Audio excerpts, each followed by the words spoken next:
Hi everyone. Recently I was faced with a cyber incident.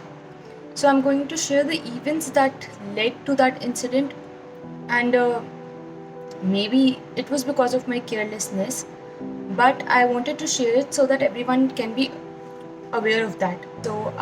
I called up Just Dial to get the number of Haldiram outlet in Gurgaon. So they gave me a couple of numbers, and I called on one of the numbers that was to the nearest outlet, and that number was not stated on an official site. It was my mistake that I didn't verify the number before calling it. So that was basically of a guy, the number was of a guy who was posing to be a Haldiram employee. So I called on that number and I said that I wanted to place an order and get it delivered to my address. And the guy said, okay, so first you will have to pay 5 rupees as a booking charge, and then you can place the order. I said, all right. So first he sent me a link from his mobile, and that link basically had three fields.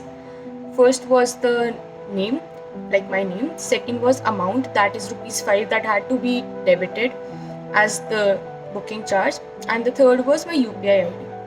Now the mistake I did over here was I filled all those three category fields. So the scammer got my UPI ID from there. So after that, 5 rupees was debited from my account, and I thought it was normal because that was the booking charge.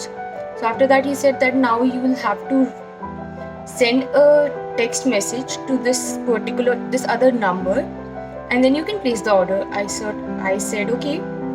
So he sent me a alphanumerical text from some other mobile and asked me to forward it to some other mobile number. So later I got to know that that alphanumerical text, it started by MBSREG, and it was basically an authentication message. So basically, if for example 9971 is a number that sent me an alphanumerical text, and I sent that text from my mobile to some other number. So what happens with that is I basically grant authentication to some other device to carry out transactions using my UPI.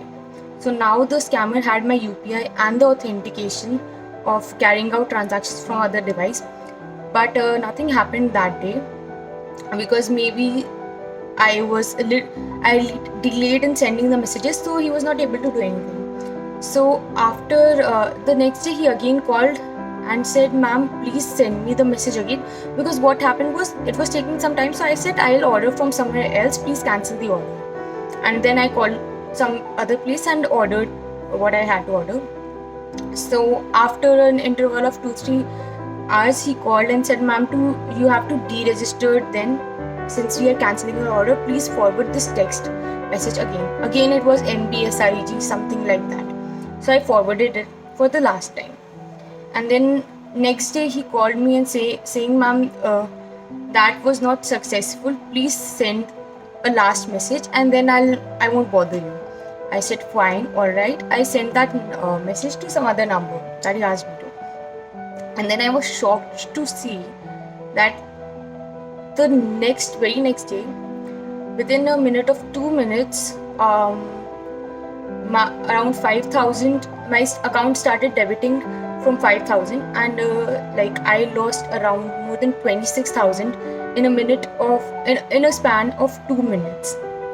So basically, I wanted to share that because this can happen if you call or fill in information in any unofficial site without validating.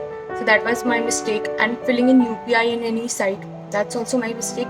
But I can't blame anyone because all this happened, and I obviously when this happened, I called up my bank, I blocked the UPI, I blocked my debit card, and I even filed an FIR against that particular number in the cyber cell crime office.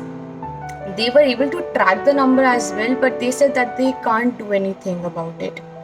So all we can actually do is be safe on our end and don't just call any number you get from a random site without verifying it from that official website or filling in your information on any website for that matter.